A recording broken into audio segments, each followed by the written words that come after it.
প্রিয় দর্শক, পাঠক, শ্রোতা বন্ধুরা, আপনাদের সবাইকে আমি আমার ভিডিও গ্রন্থালাপ উপস্থাপনার 50তম পর্বে স্বাগত জানাই। আজকের পর্বের জন্য আমি দুটো বিশেষ বলা যেতে পারে বিশেষায়িত গ্রন্থকে নির্বাচিত করেছি এবং এই দুটি গ্রন্থের রচয়িতা আমার অনেক দিনের পরিচিত। আমরা একেবারে শৈশবকাল থেকেই এক পাড়ার প্রতিবেশী। তার নাম নুরুন্নবী মিরন, আমরা তাকে মিরন নামেই জানতাম। সেই শৈশব কৈশোরে তার মধ্যে সঙ্গীত কিংবা নাট্যকলা এইসব বিষয়ের কোনো আগ্রহ বা কোনো উৎসাহ আমরা সেভাবে লক্ষ্য করিনি, কিন্তু কালক্রমে সে যে রীতিমতো একজন বিশেষজ্ঞ হয়ে উঠেছে।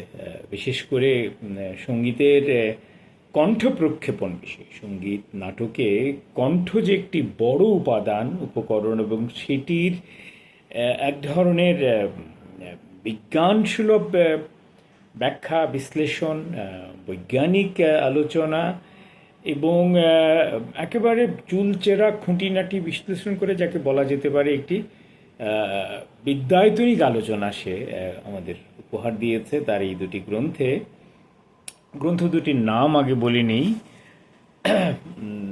কণ্ঠের মুক্তি, কৌশল ও অনুশীলন, এই তার প্রচ্ছদ। আর দ্বিতীয় বইটি হচ্ছে থিয়েটারের কণ্ঠ, থিয়েটারে কণ্ঠ ব্যবহার প্রক্রিয়া, নূর নবী মিরন নামেই তার প্রচ্ছদ। তো আমি বিস্মিতই হলাম এই কারণে যে একজন মানুষ তার নিজের চেষ্টায়, সাধনায় এবং ভালোবাসার নিবেদনের জোরে কত অসাধ্যই না সাধন করতে পারে। আমাদের দেশে তো এই ধরনের বিশেষায়িত গ্রন্থ লেখার চলই তেমন নেই, যেগুলো আসলে হওয়া উচিত প্রাতিষ্ঠানিকভাবে। আমাদের বাংলা একাডেমি রয়েছে, বিশেষ করে এই গ্রন্থগুলো তো শিল্পকলা একাডেমির কাজ হওয়া উচিত। সঙ্গীত, নাট্যকলা, চিত্রকলা বিষয়ের নানাবিধ উপাদান, উপকরণ এবং অনুষঙ্গ নিয়ে গ্রন্থ রচনার সুযোগ রয়েছে এবং সেসব গ্রন্থ লেখার মতো বিশিষ্ট পণ্ডিতজনেরও আমাদের মাঝে উপস্থিত আছেন। কেবল শুধু তাদেরকে এই সুযোগটা করে দেওয়া, তাদেরকে উৎসাহ যোগানো এবং তার জন্য যে আনুষঙ্গিক সুযোগ সুবিধাগুলো সরবরাহ করা, সেইটুকু করলেই কিন্তু আসলে আমরা আমাদের এই মানুষজনের কাছ থেকে নানা ধরনের উপকারী এবং প্রয়োজনীয় গ্রন্থাদি উপহার পেতে পারি। সে যাই হোক, নুরুন্নবী মিরন আমার শৈশবের অনুজস্থানীয় বন্ধু, অনুজপ্রতিম বন্ধু একজন। সেসবের তোয়াক্কা করেননি, তার অপেক্ষাও থাকেননি। তিনি নিজ উদ্যোগে, নিজ আগ্রহে, নিজ অর্থে, নিজ পরিশ্রমেই এই গ্রন্থ দুটি রচনা করেছেন এবং কিছুদিন আগে তিনি যখন বই দুটো উপহার দিলেন, আমি শুনে বিস্মিত হলাম যে তিনি বলছেন তিনি এই ধরনের আরও অসংখ্য বিষয় নিয়ে বেশ কটি পাণ্ডুলিপি তৈরি করে প্রস্তুত হয়ে আছেন। অনুকূল সাড়া পেলে প্রকাশকদের কাছ থেকে, আর যদি না পান তাহলে নিজেই তিনি সেগুলো প্রকাশ করবেন এবং তিনি আশা করছেন আগামী এই 2-1 বছরের মধ্যে অন্তত গোটা 15 গ্রন্থ তিনি আমাদেরকে উপহার দেবেন। এটি একটি বিস্ময়কর ব্যাপার। আমি সত্যি স্তম্ভিত, আপ্লুত এবং অভিভূত নুরুন্নবী মিরনের এই সাধনার ব্যাপ্তি এবং তীব্রতা এবং তার নিষ্ঠা ও নিবেদন দেখে আর কি। আমি তাকে আমার একেবারে টুপি খোলা অভিনন্দন জানাচ্ছি, আমি তাকে কুর্নিশ করছি এবং আমি চাইছি মিরন তার এই কাজটুকু অব্যাহত রাখুক এবং কিছু প্রতিষ্ঠানও এগিয়ে আসুক তার পাশে। বাংলা একাডেমি বা শিল্পকলা একাডেমি বা এই জাতীয় বিশ্ববিদ্যালয়ের যে সঙ্গীত নাট্যকলা বিভাগগুলো আছে তারাও কিন্তু এই জাতীয় উদ্যোগগুলো নিতে পারে। তো এইটুকু বলে আমি আপাতত আমার ভূমিকা শেষ করে বইয়ের কথায় আসি, বইগুলো সম্পর্কে খানিকটা আলোকপাত করি। আগেই বলেছি যে একটি বইয়ের নাম কণ্ঠের মুক্তি, কৌশল অনুশীলন। তবে এর এতে যাওয়ার আগে আমি দুটো ছোট্ট লেখা পাঠ করে শোনাতে চাই। একটি হচ্ছে বইটির সম্পর্কে, আর একটি মিরনের ছোট্ট একটি পরিচিতি। মিরনের পরিচিতিটি আগে করি। নূর নবী মিরন একটি শুদ্ধ সাংস্কৃতিক পরিমণ্ডলের ফসল। তিনি নিজেকে কেবল একজন সংস্কৃতিকর্মী হিসেবে পরিচয় দিতেই স্বাচ্ছন্দ্য বোধ করেন। যদিও পেশাগত জীবনে তিনি কলকব্জা কারখানার শ্রমিকদের জীবনের সাথে নিবিড়ভাবে যুক্ত, তার জীবনের সঞ্চিত সময় নিবেদিত হয়েছে শিল্পকলার নানা পরিভ্রমণে। সঙ্গীত ভবন, তির্যক নাট্যগোষ্ঠী এবং শিল্পকলা একাডেমি হল তার বিচরণ ভূমি। সাংস্কৃতিক মনঃসাধনা, শৈশবে কণ্ঠ ও তালযন্ত্রের প্রাথমিক তালিম থাকলেও একসময় তিনি নাট্যচর্চাকে আপন করে নেন। অ্যাজ ইউ লাইক ইট এবং সমাধানের মতো বহুল সমাদৃত নাটকের মঞ্চায়নে তার সফল পদচারণা রয়েছে। তবে বিনয়ী মিরনের মতে ও কঠিন কাজ আরও জানতে হবে, বুঝতে হবে। এই লক্ষ্যে তিনি বিভাস চক্রবর্তী, যাকে তিনি মানুষ গুরু বলে ভক্তি করেন, কুমার রায়, অরুণ মুখার্জি, সে জামিল আহমেদ বা কামাল উদ্দিন নীলু, যাকে যখন পেয়েছেন তাদের পাদপদ্মে শরণ নিয়েছেন। নাট্যমঞ্চের বাইরেও তিনি গভীর সঙ্গীত সাধনায় রত। গান শেখার ক্ষেত্রে তিনি নানা গুণী ব্যক্তিত্বের সান্নিধ্যে এসেছেন। জ্ঞানপ্রকাশ ঘোষ, কুমার প্রসাদ মুখার্জি, পণ্ডিত বুদ্ধদেব দাশগুপ্ত, পণ্ডিত অজয় চক্রবর্তী, পণ্ডিত অরুণ ভাদুড়ী, তনিমা ঠাকুর, প্রফুল্ল কুমার দাস, মায়া সেন, সুমিত্রা সেন, শুভেন্দু মাইতি প্রমুখ। গ্রামের যাত্রা, মেলার মতো সাংস্কৃতিক অনুষঙ্গ উপভোগ করতে গিয়ে তাঁকে অনেক গঞ্জনায় সইতে হয়েছে। তবে মিতবাগ এই মানুষটির মনন জগতে নাট্য সঙ্গীতের স্থির চিত্র তাকে নির্দিষ্ট সময়ে নাট্যদলে নাম লেখাতে উৎসাহিত করে। গ্রন্থ প্রকাশনা এ যাবৎ 4টি। সাংস্কৃতিক অঙ্গনে দীর্ঘ পথ চলার ফলস্বরূপ এই লেখক এ পর্যন্ত মোট 4টি পুস্তক প্রকাশিত হয়েছে। তার মতে এই গ্রন্থগুলো তার কাজের ব্যর্থতার সফল পরিচর্যা। তার রচিত গ্রন্থগুলোর মধ্যে প্রধানত কণ্ঠ কৌশল চর্চা বিষয়ক কাজগুলো হলো কণ্ঠ প্রশিক্ষণ, SLS পদ্ধতি, কণ্ঠ কৌশল ও অন্যান্য, এটি কলকাতা থেকেই প্রকাশিত হয়েছে। থিয়েটারে কণ্ঠ ব্যবহার প্রক্রিয়া, কণ্ঠের মুক্তি, কৌশল ও অনুশীলন, যেটির কথা এখন আমি বলছি।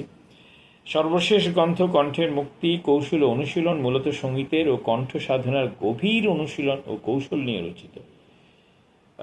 এরপর তার ব্যক্তিগত পরিচিতি রয়েছে, সেটিও পড়ে ফেলা যাক। মিরনকে চট্টগ্রামের ছেলে বলে অত্যুক্তি হবে না, কেননা তার জন্ম এই শহরেই। তবে তার পৈতৃক নিবাস নোয়াখালী জেলাধীন বেগমগঞ্জ থানা শিবপুর গ্রামে।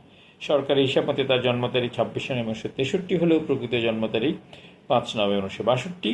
তার বাবার নাম মুজিবুল হক এবং মায়ের নাম মাহফুজা খাতুন। তার পুরো নাম ATM নূর নবী চৌধুরী।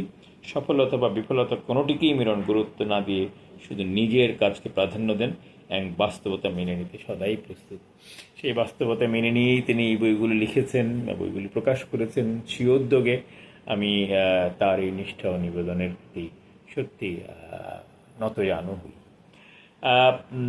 তবে এই বইটির বিষয়বস্তু সম্পর্কে যে প্রথম ফ্ল্যাপে যে লেখাটি রয়েছে সেটি হচ্ছে এরকম যে আপনার কণ্ঠ কি কেবল এক সহজাত ক্ষমতা, নাকি বিজ্ঞান ও অনুশীলনের এক গভীর সমন্বয়?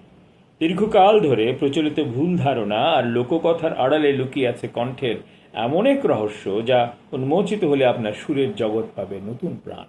এই গ্রন্থ কণ্ঠের মুক্তি, কৌশল অনুশীলন শুধু সঙ্গীতপ্রেমী বা শিল্পীদের জন্যই নয়, বরং যারা নিজেদের কণ্ঠকে গভীরভাবে চিনতে, জানতে ও সুপ্ত সম্ভাবনাকে জাগিয়ে তুলতে চান তাদের জন্য এক আলোকবর্তিকা।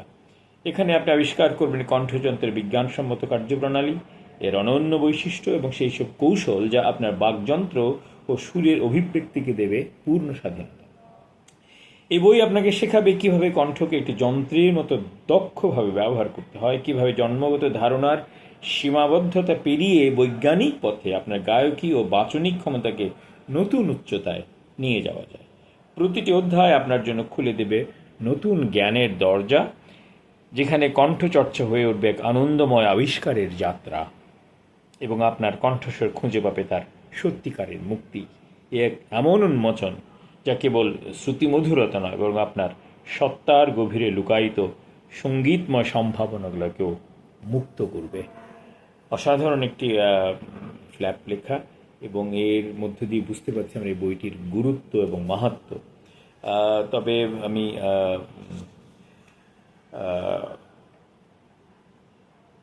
তার উৎসর্গটিও আমি পড়তে চাই, কারণ এর সঙ্গে আমার নিজেরও কিছু ব্যক্তিগত স্মৃতি জড়িত।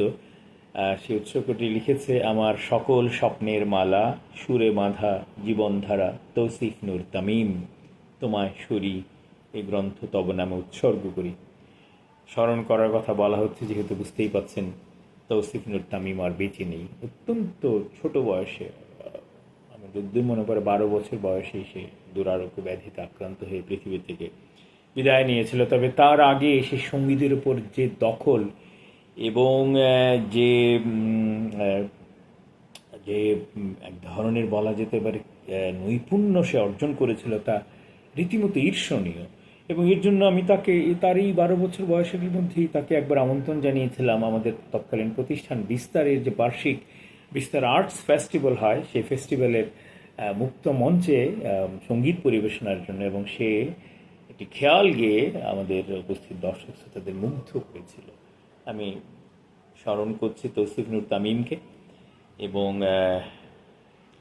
এবং আশা করছি তার পিতামাতা তাকে হারানোর এই শোক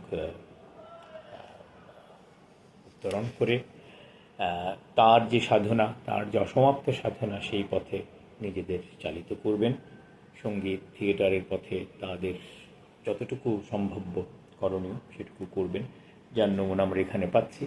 আমি নুরুন্নামী মিলনকে আরও একবার অভিনন্দন জানিয়ে এই গ্রন্থের যে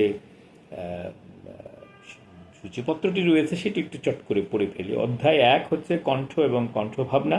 অধ্যায় 2 কণ্ঠযন্ত্রের বিজ্ঞানসম্মত কার্যপ্রণালী ও শরীরের ভূমিকা, অনুশীলনের উপকরণ। অধ্যায় 3 কণ্ঠের অনন্য বৈশিষ্ট্য ও এর ত্রিমাত্রিক কার্যপ্রণালী। অধ্যায় 4 বাকযন্ত্রের কাঠামো তৈরির প্রতিবন্ধকতা ও মানসিক প্রভাব। অনুশীলনের উপকরণ 2 আবেগ আবেগ এবং কণ্ঠের প্রকাশ, অনুশীলনের নির্দেশিকা 3-4। অনুরণন, কণ্ঠস্বরের প্রাণ ও সৌন্দর্য, প্রত্যেকের কণ্ঠে সুন্দর, প্রতিভাবান অনুশীলন। কণ্ঠস্বরের নান্দনিকতা, বিজ্ঞান ও অনুশীলনের সমন্বয়। অনুশীলনের উপকরণ 3 কৌশল এবং যোগাযোগের সমন্বয়, সফল পরিবেশনার চাবিকাঠি। কণ্ঠচর্চার বিশ্বজনীনতা, বৈচিত্র্যময় গানের জন্য অভিন্ন ভিত্তি, সঠিক কণ্ঠস্বর উৎপাদনের মৌলিক নিয়ম, অনুশীলনের উপকরণ। গান গাওয়ার সঠিক পদ্ধতি অর্জনের 3টি অপরিহার্য শর্ত, গানের সরলতা, প্রকাশভঙ্গির নেপথ্যের প্রস্তুতি, কথা বলার ক্ষেত্রে 2টি প্রক্রিয়া আলাদা আলাদাভাবে কিন্তু একই সাথে কাজ করে, সমস্ত বাচিক কাজের মূল কথা বলা। এগুলো বিভিন্ন অধ্যায়ের শিরোনাম। যেমন অধ্যায় 16 হচ্ছে গায়কী শিল্পীর আত্মপ্রকাশের মাধ্যম, অনুশীলনী নির্দেশিকা 5-9। অধ্যায় 17 কণ্ঠস্বরের 2টি মৌলিক প্রক্রিয়া, স্থান, অবস্থা, অনুরণন। অধ্যায় 18 গান গাওয়ার প্রক্রিয়া উন্নত করার কয়েকটি উপায়। অধ্যায় 19 4 ধরনের কণ্ঠস্বর, অনুশীলন উপকরণ 5। অধ্যায় 20 3টি রেজিস্টার। অধ্যায় 21 ভোকাল ট্রেনিংয়ের সংক্ষিপ্ত ইতিহাস। অধ্যায় 22 মানসিক সম্পৃক্ততা, অনুশীলনের উপকরণ 6। অধ্যায় 23 গানের কণ্ঠের উৎস, অনুশীলনের উপকরণ 7। অধ্যায় 24 সর্বশেষ অধ্যায় বাক বৈশিষ্ট্য এবং কণ্ঠকৌশল, অনুশীলনের উপকরণ 8-9। এরপর তথ্যসূত্র, এবং তথ্যসূত্রেও সে প্রচুর বইয়ের নাম উল্লেখ করেছে যেগুলো সে তাকে পড়তে হয়েছে। আমরা রিচার্ড মিলারের নাম শুনলাম, এর মতো আরও অনেকের লেখা বই সে পড়েছে বাংলা ইংরেজিতে, এবং তারই ফসল এই গ্রন্থ। দ্বিতীয় বইটির নাম হচ্ছে থিয়েটারে কণ্ঠ ব্যবহার প্রক্রিয়া। মানে এটি অত্যন্ত একটি প্রায়োগিক গ্রন্থ, বোঝাই যাচ্ছে। আমাদের থিয়েটারে বহুদিন ধরেই চর্চা হচ্ছে, থিয়েটার আমাদের বেশ একটি গুরুত্বপূর্ণ এবং বেশ প্রশংসনীয় জায়গায় গিয়ে পৌঁছেছে, কিন্তু আমার ধারণা এই ধরনের প্রায়োগিক এবং প্রাযুক্তিক চর্চাগুলোর এখনও মনে হয় যথেষ্ট ঘাটতি রয়েছে আমাদের থিয়েটারের পরিমণ্ডল। তাই এই বইটি সেখানে একটি গুরুত্বপূর্ণ ভূমিকা রাখবে। এর ভূমিকায় লেখক লিখছেন যে দীর্ঘকাল ধরে থিয়েটারের জগতে কণ্ঠ যেন এক অচেনা দৈরথে হাঁপিয়ে উঠছিল। শিল্পী মনের সৃষ্টি হচ্ছিল শূন্যতার সুর। এই বই সেই অপেক্ষার অবসান ঘটাবে। বইয়ের প্রতিটি পাতায় লুকিয়ে থাকা সংলাপ যেন নতুন পথের ইশারা দেয়। শুধু শব্দের ঝংকার নয়, বরং কণ্ঠের গভীরে জমে থাকা না বলা কথাদের মুক্তির আভাসও এখানে স্পষ্ট। কণ্ঠ আসলে কি, তার রূপ কেমন, আর অন্তরালে লুকিয়ে থাকা রহস্য, এইসব প্রশ্নের মায়াজাল বোনা হয়েছে গ্রন্থ শরীরে। যারা থিয়েটারের পথে হেঁটেছেন, কণ্ঠ যেন তাদের কাছে অধরা স্বপ্ন, কিন্তু এই বই সেই স্বপ্নের সীমানা পেরিয়ে পাঠককে পৌঁছে দেয় ভাবনার অচেনা দিগন্তে। অজস্র চিন্তার ফসল হয়ে এই কাজ থিয়েটারে মানুষদের জন্য খুলে দেয় নতুন সম্ভাবনার দরজা। আর এতদিন ধরে কণ্ঠের বন্ধন যেন দম বন্ধ করা এক পরিস্থিতি তৈরি করেছিল, সেখান থেকে মুক্তির পথ দেখাবে এই গ্রন্থ। আর এটি তিনি উৎসর্গ করেছেন তার সহধর্মিণী রোজিনা তাহের চৌধুরী এবং তার অপর পুত্র প্রাণেশ নূরকে। এবং এর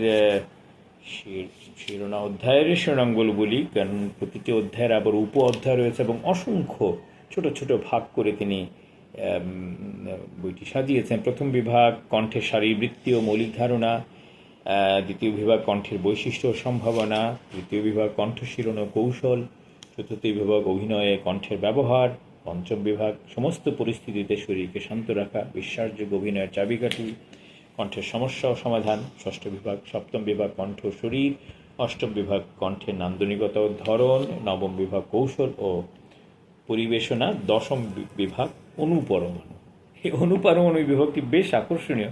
আমি একটু বিস্মিতই হলাম যে এই গোটা বইয়ের ভিতরে যা কিছু সে আলোচনা করেছে তার যে গুরুত্বপূর্ণ অংশগুলো, অর্থাৎ চুম্বক বিষয়গুলো সে এক দুই করে তালিকাবদ্ধ করেছে এখানে, এবং বেশ একেবারে নয় নয় করে হলো তালিকার সংখ্যা গিয়ে দাঁড়িয়েছে 219টিতে। অর্থাৎ সে কোনো কিছুই বাদ রাখেনি।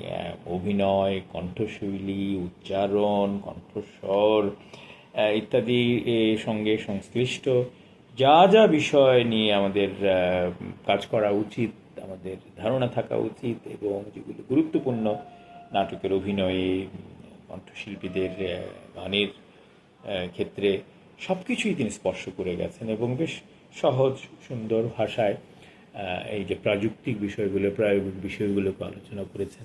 মানে সব মিলিয়ে আমি বলবো যে দুটি অত্যন্ত গুরুত্বপূর্ণ কাজ। মানে আমি বিস্মিতই হচ্ছি চট্টগ্রাম থেকে বসে একা একা নিজের চেষ্টায় সাধনায় এই দুটি গ্রন্থ তিনি প্রকাশ করেছেন এবং প্রকাশও করেছেন স্বীয় আয়োজনে, স্বীয় উদ্যোগে। আশা করব এই দুটি গ্রন্থ আমাদের যে প্রতিষ্ঠানগুলো রয়েছে সঙ্গীতের সঙ্গে, থিয়েটারের সঙ্গে সম্পৃক্ত, তারা সংগ্রহ করবেন, তাদের শিক্ষার্থীদের সংগ্রহ করতে উদ্বুদ্ধ করবেন, বিভিন্ন বিশ্ববিদ্যালয় কলেজগুলোতে যে সংশ্লিষ্ট বিভাগগুলো রয়েছে সেখানে তারা এগুলোকে পাঠ্য তালিকা অন্তর্ভুক্ত করবেন।